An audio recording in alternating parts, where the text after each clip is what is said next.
Now, how do you add the private browsing to your iPhone? Let me show you how it works. If you're new here on Foxtecc, subscribe so you don't miss anything.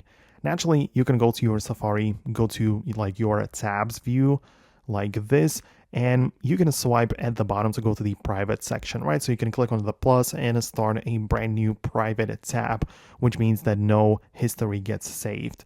But there simply might not be the thing visible at the bottom. And the reason for it is most likely because of the restrictions which might be in place. Those can be found in the settings app by finding the screen time section, and at the bottom when you scroll down a little bit, there is the content and privacy restrictions.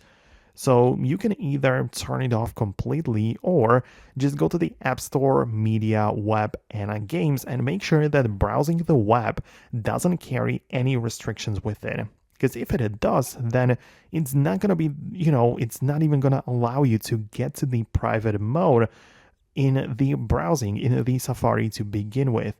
So that's something that you at first need to change before you can start using the mode in a Safari, right? Obviously, this might be passcode protected depending on the device, so you'll have to authenticate yourself.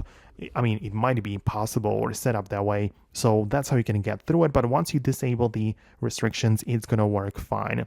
Now, let me know in the comments if you managed to make it work. Hit the thumbs up and subscribe so you don't miss videos like this one, and I'll see you later.